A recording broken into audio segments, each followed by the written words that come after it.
Мал аж ахуй газар дээр нийгмийн 2 зоос мөн. Үндэсний аюулгүй байдлын чинь гол нэг аюулгүй байдал нь хүнсний хангамж аюулгүй байдал. Аль ч төр засгийн газар бол хүн ардаал эрүүл эхлэгийн хүнсээр хангалттай байна шүү дээ.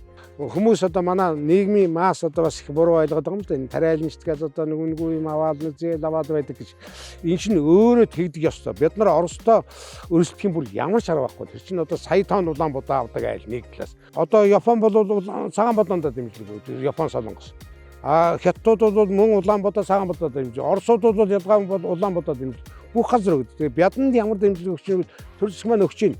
Энэ зээл гэдэг нь бол яг төр засгаас зээлийн хүүгийн зөрүүг нь одоо төр засаг маань өгөөл тэгэл бяд бол бусдын адил зээл аваад тэрийг төлөөл явж байгаа. За манимтын бол яг олон жил явсан тэгээд нэг ганц жилийнхаа эрсдлийг бол их баг хэмжээгээр даах баг.